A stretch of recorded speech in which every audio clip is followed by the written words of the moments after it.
So to our viewers, hey, thank you so much for joining us tonight. Tonight we have someone that's very special to me.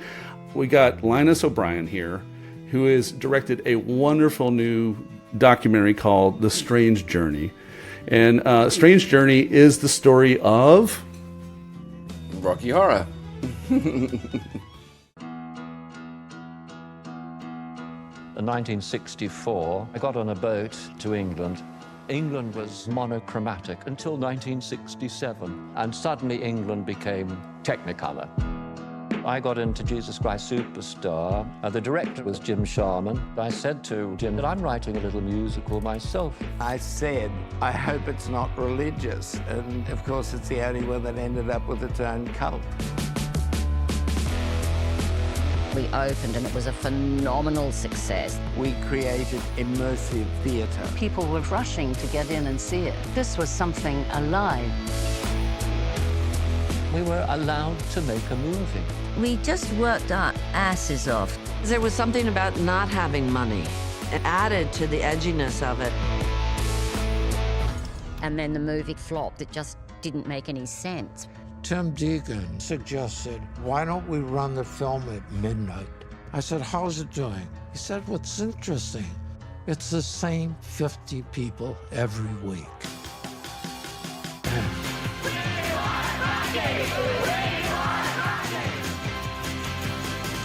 This crowd is lining up for a film about transvestites. Every theater where it plays becomes something like a nightclub. There was energy in the air. It was a trip. People were throwing rice, and it was like we were in a wedding party. It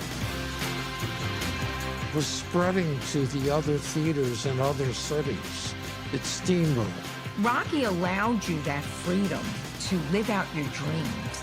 This was like a pop-up book of rock and roll and sex and drugs and the power of that. I think the movie's about saying yes to life and to everything. It has to be considered the major cult movie of all time. It's not a movie, it's a way of life.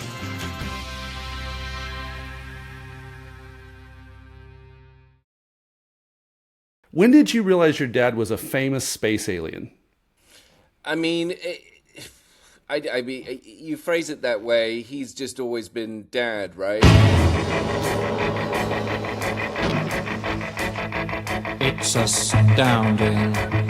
Time is fleeting. Madness takes its toll.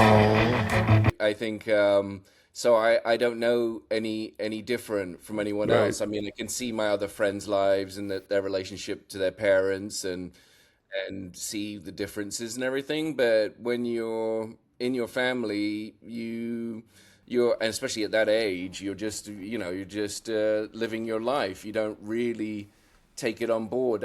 There were some moments which, kind of stood out. He was in Flash Gordon. I had a small role in Flash Gordon, and I went to the set and met Sam Jones and Timothy Dalton and these people. So that was kind of interesting and special. I knew it was special. But I was in boarding school from the age of 6, so I was just trying to survive. Essentially, not that it was harsh or anything, but it was that was my world. So I was just trying to deal with being a 6-year-old boy and growing up and doing all the family stuff. It was Rocky would just pop in and out of our lives. Roles that my dad was in. He was in Robin of Sherwood, so I'd go to the set of that. So I was obviously aware that, he had an interesting and special job, but it seemed all fairly regular to me. It seemed a fairly ordinary night. Even though from the outside looking in, it's not. But yeah, that's just how it was. And so basically the surrounding of both like the theater and film was a natural environment for you. I guess I don't know if it was natural, but it was just the way it was. It was just our lives. Obviously having more perspective now and being older, I can see what a distinct and kind of unique life and perspective I have on all of this, and his work and his career. But yeah, just like all of us, we're just trying to get by most of the day, however we can. Sure. And that's I'm just no in that regard, I'm no different from anyone else. But I do obviously the daily interactions on social media and in person, and all the stories that people tell me about how much they appreciate my dad, what he created, and how it's changed their lives. And in some ways, it might seem like hyperbole, but I think Rocky has probably saved hundreds of thousands of lives, literally. And it's kind of strange from that regard, because I can't think of another work of art, another song, album, band, or movie or play that has done that. So it's startling to my dad and to me, the effect that Rocky has had on many people. And so, this documentary was a way of kind of highlighting that and making people feel seen.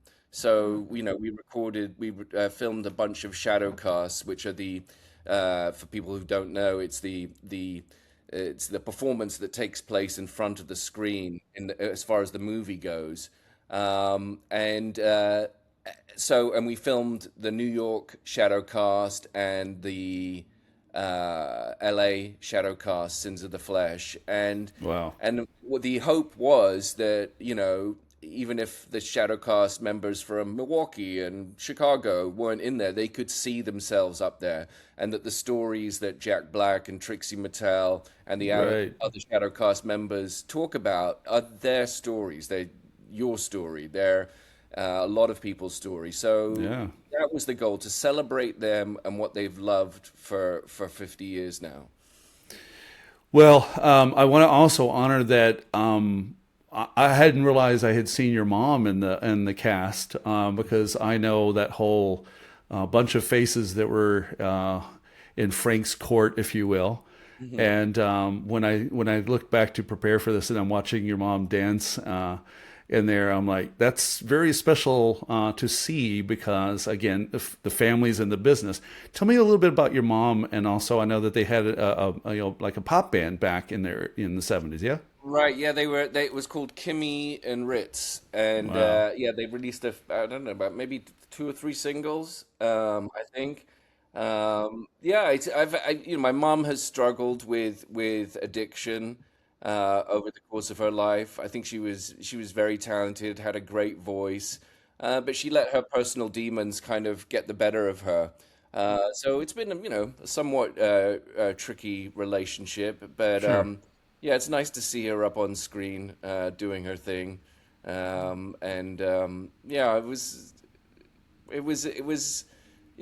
was tricky, but it was Sure.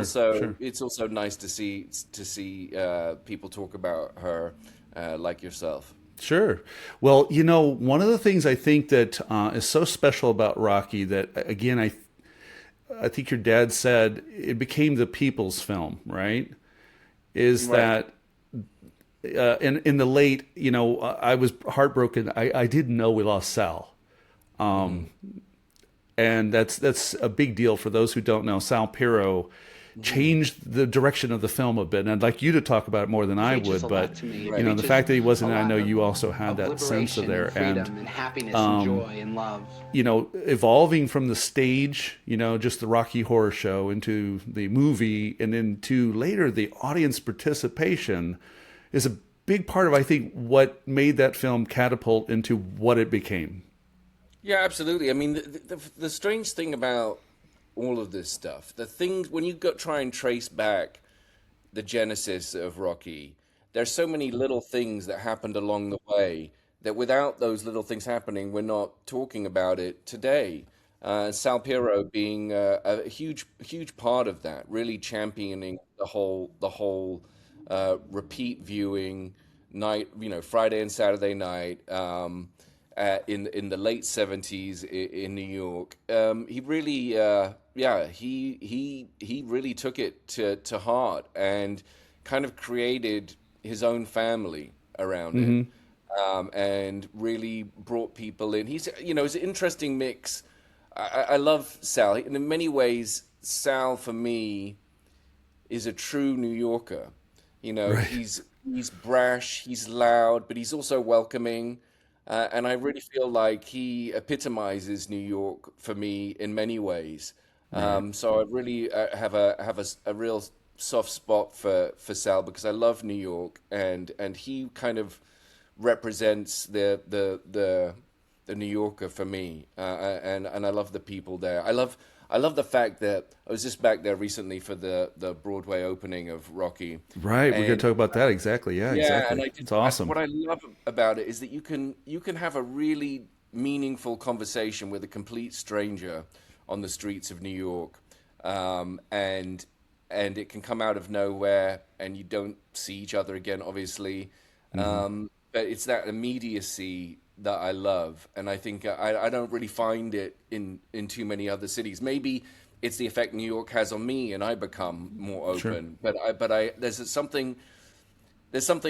if you're in Manhattan, there's this kind of shared understanding that you're all in it together. It's like this beast, New York, and so for Sal to create a welcoming place for people who were a bit lost and but and feeling a bit marginalized, or just wanted to have a really great Friday or Saturday evening. For him to create that home for people is indicative of what was created in all the other midnight screenings in the 70s until today. But I also think as well, I have after making the documentary, and maybe I didn't focus on it as much as I should have, is that during the original rehearsal period, for when Rocky was only meant to play at the Royal Court Theatre upstairs, which seats about 60 people for 3 weeks. Wow. That was supposed to be it. It was never meant to go any further. If it had been sold out for those 3 weeks and then it had ended, everyone would have been completely happy. But there was so much joy in that rehearsal period, the 3 weeks prior to the 3-week stand there, that joy and that spirit, much like ripples on a pond from a stone, it keeps reverberating. And I think the spirit of that, as much as Sal, and I'm not taking anything away from Sal because Sure, of course. he did a tremendous job there, but it's the spirit that was imbued in that rehearsal period, which seems to have maintained and also translated into the shadow casts that are currently running.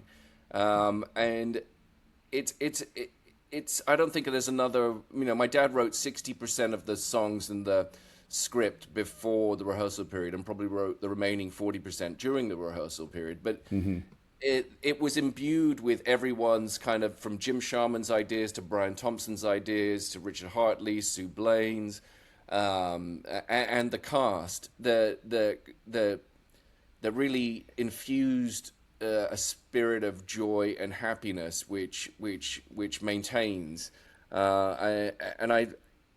I think that kind of probably gets lost in amongst all the other incredible things that had to happen to bring us to this point. But yeah, it's really, I think when you have a group of people who are all collaborating on a single goal and they're all bringing something to the table, I think and this is not just for, it could be a sculpture that you're all working together. It doesn't even have to be creative. It can be just a business project. When you have that kind of collective camaraderie, that collaboration, which is so key to making good things, it's one of the best experiences you can have, I think, as a human being, to collaborate and make something with other people. And that's true definitely for the documentary. I had that exact experience making this film. I think one of the beauties I like about Rocky is that I don't know many people who were really diehards. For the viewers, I I'll give it away now. I played your dad's role 154 times, and a handful of the other roles. I never got to play Frank because I wasn't tall enough. I just never quite fit that role, even though I could do Tim's voice. But the fact that we knew who made the film because we would shout their names, like Sue's to blend, she made the costumes, like a whole range of ways we would, don't squeeze the Charmin. Like there was every name up there became a thing to play with. Right. And the beauty of the Shadowcast in Houston, where I'm from, and I also saw that I lived in Fort Lauderdale, and they had their own very original punchlines that were all very local references you kind of had to live there to get. Right. But we really dissected the punchlines out of the script of the names we saw at the beginning. And as you know, films put all that stuff at the end now. Mm-hmm. And so Sue, we all know Sue's to blame because she made the costumes. But those people, I worked in the theater as a teen, and making theater instead of acting only transformed my life. For the last 2 years when I was in school, we were making sets, and all that goes into creating that is a whole nother world besides simply acting. Absolutely. And that's what the era, especially that your dad was working in, was kind of how it was done with movies like Rocky. Yeah, I couldn't agree more. It's a real thrill. For most of my life, I would do most of my projects and my work by myself when it came to DJing and producing and throwing events. So to work on a project where I'm really my creative partner, who's the editor, producer, and writer of the documentary, Avner Shiloah. I mean, working with him, I've known him for 20 years, was a dream come true. And the producers, Adam Gibbs and Garrett Price, and just everyone involved in the making of it, all contributed so much, and that was the joy for it. I mean, all of this other stuff, the success of the documentary, and the way that people have really embraced it is great, but it's just the gravy on top, because the real joy is it was in the making of it. Absolutely. Yeah. What made you decide, I really need to tie this together as a film because of your access, the fact that you were in the perfect position? What made that come together for you? When did you have that go off? It's in the movie as well. I saw the comments underneath the YouTube clip of I'm Going Home, and each one was more poignant and heartfelt than the last. And I was like, oh, let's celebrate the fans and the people who have embraced Rocky so much, and then also I took the idea to my creative partner Avner Shiloah, and I started talking to him about, it's not just about Rocky, it's really about my dad's personal journey as well. Absolutely. In so much as that it took him probably 30 years to come to terms with who he feels like he is, which is 70% male and 30% female. I love that. And really kind of highlight the fact that a lot of people, when they first saw the movie Rocky, they became free to a degree to express themselves, and yet it took my dad 30 years. It's interesting. It's look up the word ironic, and that that'd be the definition right there. Yeah. So it's. And then it just kind of all snowballed very naturally. I had one meeting with the producers. That I told them all these stories. They felt like I was the right person to direct it. And then I realized I am the right person to direct it, because I know so much about it. Stuff that seems like just my old childhood memories are actually things that would mean a lot to people. So I was able to really to mine all those memories and give people what they would like, which is the history of Rocky and how it all came together and how it's lasted all this time. It was. I'd 50 like to say years. I can't believe it's 50 years. Yeah, it doesn't make any sense. I think, long after we're all dead, people will be performing Rocky Horror. Oh, yeah. After we're long gone, it was a... I was 45 when I went to showing in Houston at a whole different theater, and I just saw it was on the marquee again. I went, well, we have to go. And my girlfriend at the time was like, okay, she hadn't been. And we walked up, and a 19-year-old kid walks up to me, which is the age I was when I was Riff. Sure. You know, have you ever been to Rocky before? Yeah, You've right. arrived at a rather special night. It's one of the master's affairs. And I just dropped right into character. And she goes, okay, that's it. Yeah, you can go. But I didn't get any further involved in what they did. I literally stepped back on purpose and just enjoyed that a whole new generation was doing exactly what they thought should happen. Instead of, sometimes older people were like, well, let me show you what we think. No. This was beautiful to step away and just let the new cast do it. The same thing with Fort Lauderdale. It was a cast in the Riverside, which is a art theater, or like art house in Fort Lauderdale. And same thing, they had a whole nother way of doing it, and just stepping back and watching how organically they had a whole nother way of approaching the same thing we had done. Well, the really nice thing about the documentary went into theaters at the end of September last year, 2025, and then back into theaters 2 weeks ago again. And one of the really nice things about it, which I probably didn't think of at the time, is that you have like 70-year-old Shadowcast members meeting teenage Shadowcast members Right. and sharing exactly the same stories, 50 years apart. And so that's been a real like added bonus for me in particular, because those stories are very similar, and what a great 3 to 4 generations of Absolutely. Rocky fans now. What are some of the stories that really grabbed you the most? The ones that are kind of just you just couldn't have conceived that such a movie would have this kind of effect on people. What were the powerful ones? I mean, the one in particular, and I've probably said it a bunch of times in other interviews, is that at the end of our world premiere at South by Southwest last March, there at the end of the Q&A after the screening, older gentleman, came up to the front of the stage, and he was shaking, and he goes, I wanted to let you and your dad know that my wife and I met at Rocky 32 years ago, and my wife wanted to let you and your dad know that if it wasn't for Rocky Horror, she wouldn't be alive today.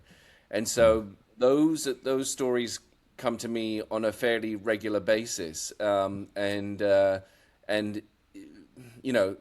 it supports the whole reason of why I wanted to make the documentary in the first place. And so, yeah, they're powerful, and I think I never get tired of talking about it, because what an amazing thing to be a part of, something that has really helped people get through life, right? Because it can be so hard for all of us, no matter how we were raised or where we were brought up. Just emotionally, it can be very difficult. So to have something like Rocky that gives people a place where they do feel safe, it's a privilege just to be a very small part of that legacy. Yeah, and I think that especially we're kind of entering an age of regression, which is why I felt this was a very important interview to have us talk about, and to really dive into how did we get to where, now I got involved in the mid 80s, but even then, in Houston, we had basically what we would think of as MAGA rednecks. We just didn't say MAGA at the time. And they would harass us at 2 o'clock in the morning because half of our guys were walking around in fishnets, makeup. But it's still, we seem to have been heading in a direction where acceptance was growing, and due to a lot of hard work in the LGBT community, things did get better. Like, I lived in the Montrose area of Houston for well over 10, 15 years, and communities grew because of the oppression of the 70s. And it seemed like we were getting somewhere, but we're slightly regressing. With the Trump administration, we're heavily regressing. But people need that. It's a series of pendulum swings, right? Right. So, but also let's realize that gay marriage became legal, right? So and a lot of that is, and then a lot of the backlash that we're feeling now, or currently living in, is probably as a result of that. So it's this kind of society trying to be, people are weaponizing everything they can. Sure. All right. And so everyone who's the LGBTQ community is an easy target, Sure. Immigrants are an easy target, Right. so let's target them. But at the same time, I think generally society is better on the whole. But you wouldn't know it because in the press every day, we're being told that this is wrong, that's wrong, you shouldn't do this, you shouldn't do that. So it's hard to get a handle on where we are as a society because who are we supposed to be listening to, right? So, Right. all you can do is try to live your life and be kind and empathetic to the people around you, and hopefully it rubs off on the rest of Absolutely. society. But it's sad that Rocky is, and as Trixie Mattel says in the movie, you would hope that Rocky would be something of a relic right now, but maybe it's more relevant than ever. I think it is. So, glad that Rocky can still be there for people. Sad that we seem to be taking a few steps back, but look, it's just the world we live in at the moment. I Right. think on a day-to-day basis, I think things are getting better, but I couldn't Some know. of it will continue to have that direction, I believe. I think it's going to continue to head to the direction of tolerance into acceptance, which I don't like the word tolerance, but I think we go from tolerance to acceptance. Yeah. And there's some things that the line keeps moving. I mean, it's ridiculous. We all have gay members in our family. Yeah. We all have, for the most part, different DNA in our history. Yeah. It's insane. That we don't live these kind of sheltered lives where all this stuff isn't happening. It's all happening. Right. So. Yeah, I mean it's exhausting that that people can't be more open-minded. To be honest, Right. I Well, before I get to the Broadway, because I had just seen some of this our new Frank, who's an amazing actor.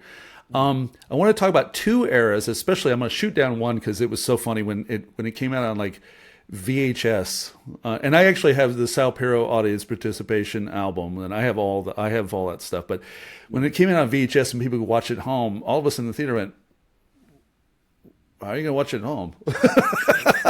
We could relate to the idea of not being in the theater to do this, where you can stand in front of your TV and do all the. How are you going to do it at home? So it was a little bit of amongst the purists, we weren't really interested. But then there was another era about a decade ago, where I think NBC, I forget who debuted basically the rebirth of Rocky. Oh, you mean the 2016 remake that was? Yeah, the 2016. It's 10 years. Yeah, wow. Yeah, 2016. Yeah. Yeah, I never saw it, so I can't. Mostly I didn't either, although Yeah. it is. Yeah, I think we were always stuck that Tim was always going to be Frank, and your dad was always Riff. No, look, and that's another thing that people argue about. Oh, well, he's no Tim, or they changed this or they did that. Right. I mean, what? Of course, you're going to have when you have a reinvention and you have someone else's creative ideas. It's always going to change. Right. And we all have I don't like some of the people that got killed off in Game of Thrones. What am I going to do about that? Right. Who am I going to shout at for that? I can't change it. You still have no one's taking away the original movie. They're not deleting it and replacing it with something else. Right. Love the versions that you love. If you're enjoying it, enjoying it. I can't. It's nice to have these arguments with your friends. You're like, oh well, I like this Star Wars over that Star Wars. That's kind of fun. But to get all riled up about it and make public declarations or write articles or do a video blog where you hate this and you hate that, I don't know. It just seems like I think there's a paid industry for that too. There's actually a paid industry that gets paid to write articles to complain about stuff in pop culture that's basically and I guess, useless. I guess if it's funny and it's lighthearted and they're not taking themselves too seriously about it, and they're saying, I do prefer this, I don't, it's fine, but to stand up on your, on your high horse and get all flustered about it, it just seems like there should be way better ways to spend our time. But I don't actually know the trivia of this. Where was the film, the original film, all created? Where, what sets and all that? Where was that done? It was done at Bray Studios down in, I think it's in near Windsor or something, just like an hour or two outside of London, because they had the house, which was used in a lot of Hammer horror movies, which is like the Roger Corman movies in the 70s. And then Bray Studios was right next door, so it was easy for them to go from one to the other, and it suited their needs as well. Like I think it added to the kind of B movie effect that they were going for, you know. So I think that's one thing. If I were to be a purist, it'd be like if you get too sophisticated in things. As long as you tell a story, I think you're always safe. But if you get too sophisticated, those of us who kind of like the basically B movie level, like but it's now very Hollywood, and we're moving that way with a bunch of people who like to make things with AI and digital effects. I think what was interesting about Jim Sharman, and he says it in the movie, some of the B movie stuff that's in the movie was because they were on a B movie picture budget, but some of them were on purpose because they wanted it to look bad. Like I think some of the effects in it, he's like, no, the effects are too good. We've got to make them really bad. Exactly. And so people weren't unsure of it. It was an homage and a parody all at the same time of 50s movies and rock and roll. But with this kind of weird 70s influence. So, you never know how things are going to quite hit, right? You never know if the timing is going to be right. You could be a year too early, you could be a year too late, but Rocky hit exactly the right time of glam rock, hippies and all the rest of it, everything that went into that, just pre-punk. It was, so the timing of it could not have been better. So let's move briefly to the Broadway presentation, because I've seen parts of it and it's just really great. Number one, I like that Frank's been reinvented as basically like this rock star, and I mean it's I saw it and I think it's a great production for Broadway. Broadway has its own kind of set of rules and things that the Broadway audience have things they like, and the ways they like shows to be produced and made. And so I think it's a great retelling for Broadway. It's big, it's brash, there's lots of razzle dazzle. Luke's voice is excellent, and he has some nice power to him in his performance, and I really think it anchors the whole show as it should. I mean, Frankenfurter is an iconic character, so you have to have someone who's gonna bring that kind of masculine energy, but with a real feminine sensibility. And I think Luke does a great job. What has been the response to the documentary itself now that you have this out? Because it came out April 26th, I think. Yeah, that's when it came out into theaters again. It's going to go on VOD on June 2nd. So it's been a slightly long process. We've had 2 theatrical releases, which is strange for a documentary, and then the VOD will expand it as well. But I mean, the response from the audiences when I've seen it in theaters have been way more than I ever imagined. There's a lot. There's cheering. There's laughing. There's crying towards the end, which I never really expected. That much of, and then tremendous reviews. I think it's in the top 200 of all time documentaries on Letterboxd, which is amazing. To be associated with other amazing documentaries that I've loved over the years, from Hoop Dreams to The Kid Stays in the Picture and all this stuff. It's a real thrill to be anywhere close to those films. How was your process to get this all together? What did you have to do that was like the work part of? I mean, it's just getting the money together, really. Like my producers were, funded the first shoot to New Zealand, and then timing played a big part, because we wanted to get Lou, who's like 93, Tim Curry, who's a little bit he had a stroke, so he's been dealing with that. Just there was some urgency to get these people on camera and get their stories down. But money all the way was an issue because I think there was some reticence, especially to fund things that were LGBTQ friendly because of the kind of the regression of our society. So that did affect us. So that has been a struggle, but it's getting seen by people, and the response is great. The response is even great from people who don't know much about Rocky. In fact, some of those are the most pleasing responses I get, because if you make a movie which appeals to people who know very little about Rocky, then you've done your job, and that seems to be the case.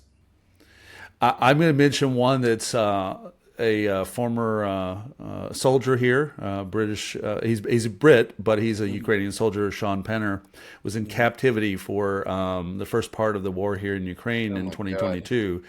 And when I told him we were doing this, he blew up. In the best possible way. He gushed, and he says, Has he seen the documentary yet?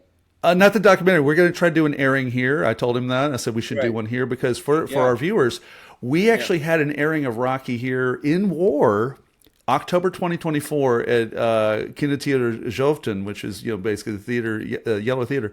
And I missed it. It was part of America House produced it, and they were doing about American films or Western films. It's really not really an American film, but Western films. And the documentary needs to go with it so that the same thing happens here. And Sean was very great. So there's a whole range of people. If you just kind of reach out and you go, what do you think of this? And you'll see reactions from people that tell how wide the movie reached, and also the documentary will reach when they get a chance to see it. Yeah, it's not just the LGBT community. It's a range of people who were moved by us and whose personal lives were affected by it. So the documentary is very invaluable. Oh, thank you. I think it was always one of my dreams is that it would play as a double feature with Rocky. Absolutely. So that when you're finished watching the documentary, you want nothing more than to put on the soundtrack, go see the stage play, or go watch the movie. And so hopefully, because Rocky is evergreen, hopefully the documentary will be there to support it and give people a real understanding of the deep and lasting cultural impact of it. Right. I'd even be willing to play your dad's role for the first time in forever here in a Shadowcast in Kyiv for doing that. Because I think that, that's actually how I presented to some friends here. I said, you know what, we need to do the documentary and then do a late night showing. And bring it together, and to have it happen during war is a form of resistance that is off the charts. That would be great. Yeah, I mean, if you wanted to do like a live Q&A Zoom, sure, absolutely. like either in between the screenings or after the screenings, I'd be more than happy to do that. So let's talk about a few people who I think are very special, like Lil Nell and Tim and others that are precious to our community. And that go to these events, like when you see Barry Bostwick on stage and others who, they love the community too. Who are tell me some of those stories that from these kind of these fan events. I don't know if they're like Comic-Con. I'm not where is it popular? Where do these types of events happen where we get to see some of these legends? Well, they do a live screening with the shadow cast, and then they usually have Pat, Nell, or Barry come out after the screening of Rocky Horror Picture Show, and they'll do a Q&A on stage. And so that's kind of been, they do a tour every like September, October. Nice. In the States. They just did one in England. It's a great chance for the fans to interact with some key cast members. Tim does the odd one here and there, but it's mainly those three which are doing the lion's share of the appearances. Right. Wow. I think the fans give them a boost, much like I said about Comic-Con. I don't really go to Comic-Con, things like that, but there's this connection between folks who, like you said, their lives have been changed, and a chance to thank someone in person that, maybe they even were, someone dressed up as Brad, or, and they get to finally stand in front of Barry Bostwick and say, hey, I and get they to get be to share their you. stories. Yeah, Wow. they're so important. The first thing that people want to do is share their stories about when they first saw Rocky Horror. Right. Where it usually involves jumping out of their bedroom window with their Rocky clothes underneath their regular clothes, jumping in their friend's car and telling their parents that they're staying at their friend's house. That's Right. like, I get that, and I welcome it and embrace it, because the expressions and the joy on people's faces when they're telling me their first Mhm. Rocky story, it's much like when they had their first kiss, or when they actually lost their real virginity and not their Rocky virginity. It's that. I will say it ties into those things for me. Really Without Rocky, I don't think that would have happened so it's quickly, burned but it on my happened. brain. Yeah, So amazing. God bless Linda. Anyway, Yeah. I actually skipped one night. I'll tell the audience this. I might as well. You're here. I skipped a Saturday night showing because of a Friday night kiss. And they're like, "You skipped Riff." I said, "Did you see her?" Yeah, exactly. I don't She was a blame you. cross between Jessica Rabbit and Princess Diana. So how was I going to Wow, resist? sounds amazing. But being Riff was very good for my life. There's something about it also, I think, that's very important, is that when other films like what was it, Repo Man? There's another film that tried to do this. There's some other Shadowcast that tried to sort of derive a little bit from that. Have you interacted with any of those audiences, or you're at least aware of that? Yeah. Funny enough, I got interviewed by a guy called Spooky Dan Walker, and I think he's doing a documentary about Repo Man, or the Repo Opera or something. Yeah, I'm I went to not one of even- those actually. Yeah, so I think that I'm only a little bit aware of that stuff. But it makes sense, because they're as much as everyone likes Rocky, then sure there's I know they do a shock treatment Shadowcast performance sometimes. I know they do what's it called? They do The Room. I've seen people do a Shadowcast of The Room, which I remember is, that movie. Yeah. Yeah, the very odd one, movie, which is unintentionally hilarious. They made that. They made that. James Franco made that movie, The Disaster Artist. That's right. which was That's like right. Oh yeah, I saw which that. I love. Yeah. So yeah, there are a few other Shadowcast things, but I'm super involved or know too much about them. I want to talk a little bit about your relationship with your dad as a result of the film. What did that? How? Two parts of it. Most people, when they do a documentary, they're not doing a documentary about their father. They're doing it about someone distant. And this is your first documentary, so you might not have a comparative. But what was that like for you to do that? And then how has it affected your relationship? I think the nice thing, my dad said this the other day in an interview, that someone asked him, like, when did you become aware of the impact that Rocky was having on its fans? And I think, he learned quite a bit from the documentary, to be honest. Okay. I mean, it's just layers, isn't it? As he Sure. goes, at the first, 20, 30 years, he's thinking, well, people like this just because it's fun. And then those stories start to come to him, like, oh, Rocky changed my life. But I think he didn't pay it much attention, because Sure. Because he feels like that it was written by a 13-year-old, and how could something written by a 13-year-old have any substance or be muscular theater, like in the vein of Arthur Miller or Tennessee Williams? Amen.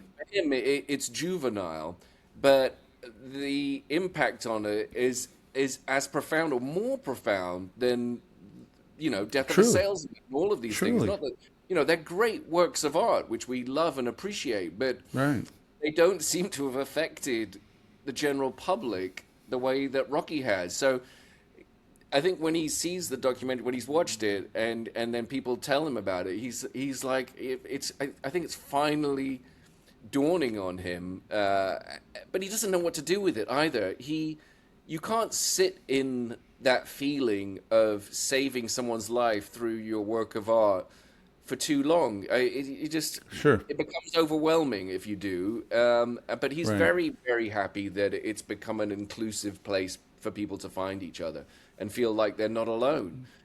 He's very, very happy about it. I worked with celebrities for about nearly 30 years, professionally 27 years in my media company. And one of the things I noticed with a lot of the better ones, meaning like good humans, is that there's a side of them that has to sort of push it away. They'll listen to it, like in person they won't. Everything's very natural. But inside they have to push away because it becomes very overwhelming to have to bear that burden, or at least maybe not even the word burden, but bear that emotion that someone else has gone through such a transformation that was almost unintended. I'm just being a musician. I'm just being a painter. I'm just being a filmmaker. And then you find someone like, I'm alive because of you. Yeah. It completely unintended. And I think if there was any intent in that would have come through and it would have rung hollow and false. And I think it's because there was none of that. It wasn't trying to be worthy. It wasn't trying to comment on social gender identity. It wasn't doing any of that. It was created just to have fun. And the result of that is something that was completely unintended. It was just not even a shred of that in his thought process when he was making it, and I think that contributed to the movement. You would say. Yeah. I saw Shock Treatment actually on HBO before I saw Rocky because it was a very interesting film. I didn't quite know what to do with it. I had to see it again later. I still didn't quite know what to do with it, but at least I had been a little bit initiated. Tell me some of the things your dad did that you think are just really cool, or even more so, some of the cult level stuff, like Dark City is one. Some stuff that you know that if someone stops and goes, yeah, that's now that I think about it, Phineas and Herb, oh yeah. What are some of the cool stuff? Well, talking about Shock Treatment, I think one of the amazing things about Shock Treatment is that my dad foreshadowed the whole explosion of reality TV, and not just reality TV, but just the influencer culture. I mean, Jessica Harper, who plays Janet in Shock Treatment, she sings a song called "Me, Me, Me," and that's influencer culture. Very much so. They Brad and Janet get thrown inside this TV show that's all about therapy called Marriage Maze. Basically foreshadowing all of this online therapy that we've been exposed to over the last 5 to 6 years. Oh my God. And so, he's able to see things that other people can't see, and he downplays his intelligence, but he was so prescient when it came to all of that stuff. I mean, Shock Treatment, the story is a bit garbled, and the songs are great in it. But yeah, his ability to see a world that was 20 to 30 years coming down the line is something that I'm really impressed by. So yeah, he has his worldview. And I think it's usually spot on the money, but then he's able to see things that other people can't. So that's what I'm really quite impressed about. Well, I want to dive into you a little bit, and thank you for so far for where we've been with the big project that is a major accomplishment. Tell me a little bit about your career. I know you've done a lot of work, like DJ work. Just run me through some of the really creative process that you have, because you're truly a very expansive, almost Renaissance creator in my view. Well, it's nice of you to say. I feel like all of the stuff that I've done has had fairly middling results. Like when I graduated from college in '94. I went back to London. After college, I did a small internship out here at this company called Full Moon Entertainment. They made a lot of B movies, like what did they do? Puppet Master and a few of those things. And then I came back to London and started a record label with an old classmate, Musa Clark, We put out about 10 tracks, and then that went away. Then I opened a record shop in Camden with Justin Rushmore. It was called Vinyl Addiction. It was underneath a bar called Bar Vinyl. It was London's first record shop, DJ, bar, restaurant. And then after about 2 years of that, I opened up a recording studio and started recording under the name of Linus, and had, again, like some decent success with that. Did about 7 releases and toured around the world DJing, and then moved to New York. Then moved to Barcelona to make an album, which didn't do very well. There's some good tracks on it, but never did what I wanted it to do. Then I moved to Vancouver and worked for a company called Network Entertainment. We produced a documentary called Facing Ali, which was featured on 10 fighters who fought Ali and telling Ali's story, but through their eyes. That was shortlisted for Best Documentary at the Academy Awards. And then worked on other projects for them until I moved to Japan with my ex-wife, and raised our little boy at the time. Then moved to LA because we were only in Japan for like a year. And did an album with Amy White. It was called Linus and Amy, The Black Below, which was kind of like a slightly more techno-y version of Massive Attack. That was I love Massive Attack. That was kind of how that went. And then again, got some nice reviews and stuff, but never really took off.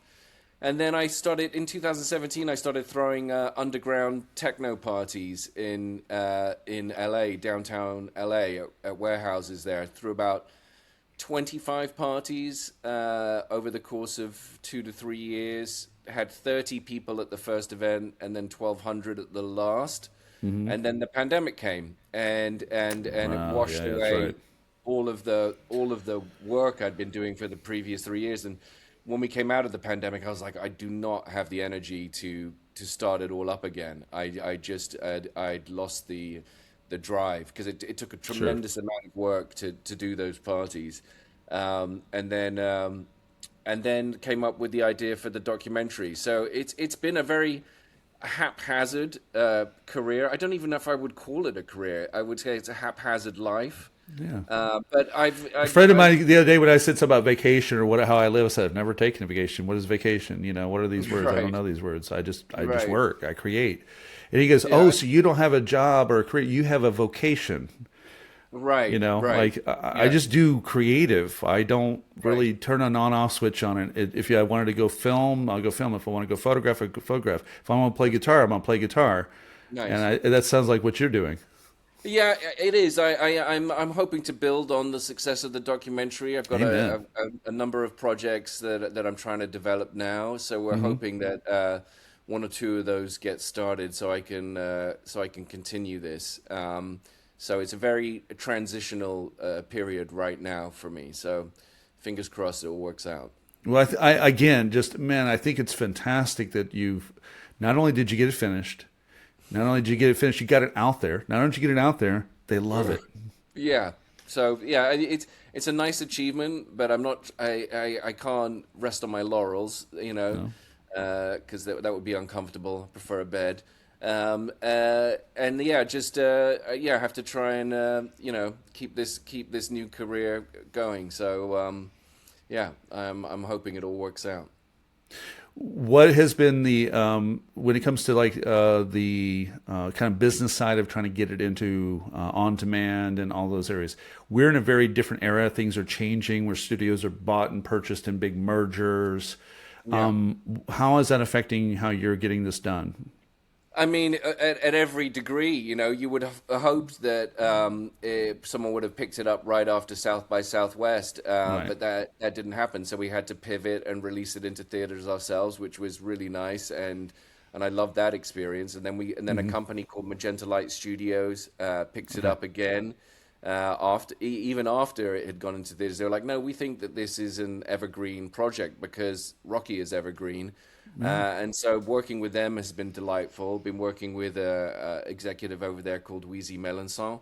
and she's been a real champion of the documentary, and we hope to make some noise when it goes on streaming on June 2nd. So yeah, hopefully just keep this train moving and keep getting it across to people, because I think it's really nice to have a movie which is uplifting, and this documentary is definitely that. So so that's just a real pleasure for when people see it. They've been watching it multiple times, probably not as many times as Rocky, but definitely going back to it, because there's a lot of joy and love in the documentary, and it ends on a really high note. The last half hour of the documentary is, I can watch it over and over again with an audience, because it really lands. So that's been a real pleasure for me. Man, I cannot wait. I'm like, I really look forward to it, because I know the movie so well. I know it frame to frame. It's been a while since I've actually seen the movie itself, Rocky itself, but I can't wait to see how you've told about our community that helped really keep this thing alive. Yeah. But there's a really big thought I have in my head about filmmakers, young filmmakers, or any age filmmaker. You know, I'm in my 50s. I'm working on a documentary about Ukrainian Marines, and I'm filming with actually the wife of the Marines holding the script, and I'm like, it's 3 people sitting in a room just doing it ourselves. Mm-hmm. And I have an infinite amount of inspirations, but what would you say to someone who's like getting into filmmaking and they're like, I don't know if I even am good at this? What's your word of advice now that you've completed this? What do you feel that needs to be said to someone in that role? The most important takeaway I have is that obviously the first thing would be, make sure that you're surrounding yourself with people that you love to work with, right? Mm-hmm. That's the first thing. And the second thing would be is don't be so precious in the edit.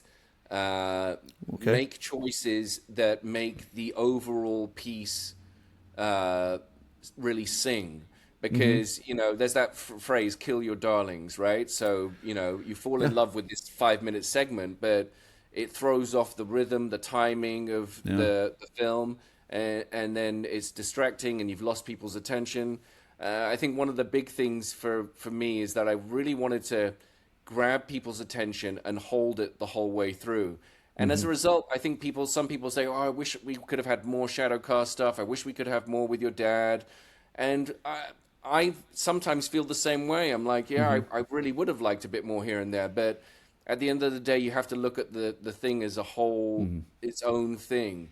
And don't be so precious. I think the shorthand that my creative partner and I had, because we've known each other so long, was really good, because it did become a case of sometimes the loudest voice in the room wins, because that's how you're feeling and passionate about it.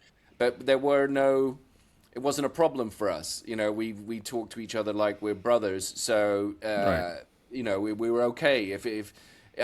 If he's speaking this loudly about this segment, it obviously means something, and I have to respect that. So, getting someone you can collaborate with, who can be objective, and you can have a shorthand with, is a real benefit. Obviously, you want to have a vision, but you have to be open to other ideas and suggestions. Otherwise, it's not going to be as good. It just won't be as good.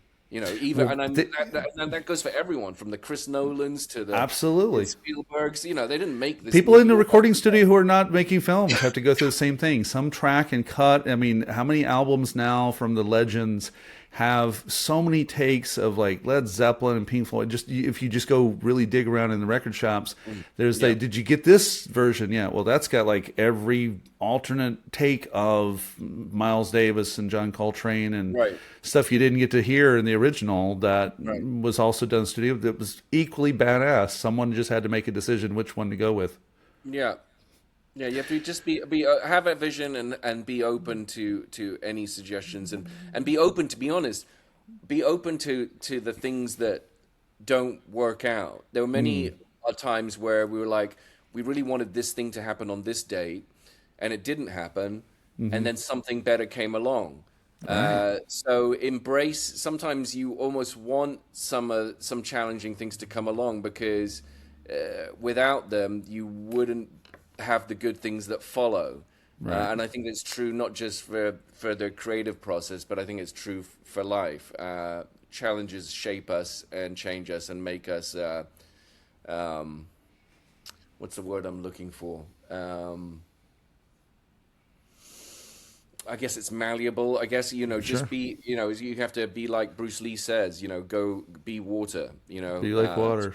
Be like water, Absolutely. And again, the beauty of digital is that like a DVD version can have like the stuff that went on the cutting room floor that's too cool, the extras. And people will get Easter egg like that. Unfortunately, we didn't get that together for the DVD and Blu-ray release, which is happening at the same time, which is a real shame. I'm kind of frustrated about that. But there'll be the 25th anniversary of Strange Journey that's going to have the stuff we didn't get in the first version, right? Potentially. As we say, God willing. Hey, brother, I am honored to have this conversation with someone who not only did you get to capture something as part of a community I basically have survived because of, but as a creator, I like when creative people get the job done, get something done, and that they feel good that the audience really well received it and you did. Right. People were really speaking up and saying good things about it, and that means you did your job, man. I think so. I thank you. And I Trixie Mattel said in the Q&A that we did with her a couple of weeks ago, he said, the people who play the video game The Sims the most hate The Sims. And the people who watch RuPaul's Drag Race hate RuPaul's Drag Race. So they're often the harshest critics. And so to have the response be really genuine and honest, that they like it, has been very, very pleasing. I think obviously there's a lot of goodwill because I'm directing it, so they know it's coming from the right place. But the reviews have been overwhelmingly positive. I mean, I literally think I've read maybe one negative review, like over the last 14 months, 16 months. Right. So, yeah, I mean. I can't ask for anything better. So thank you for appreciating it. Hey, thank you right back. Hey, Linus, thanks for joining us. We're going to talk again because I promise you I'm going to double down on getting an airing here in Kiev with our theater community. I happen to know some people. I've been here in 4 years of war, and not only did I get to meet soldiers, but I got to meet musicians, filmmakers, and filmmaking here is a big deal. So we'll make it easy showing Western film is a big deal because everyone here really likes. I mean, they know some of these things better than we do, and but that's our film. Right. So it'd be great, and we definitely love to have you here. Right. All right. Well, we'll make it easy for you when it comes to when you get a date for screening the double feature. We'll try to make it happen. Well, thank you, brother. Awesome. Cheers, Chris. Been lovely chatting to you. Take care. All right. Bye.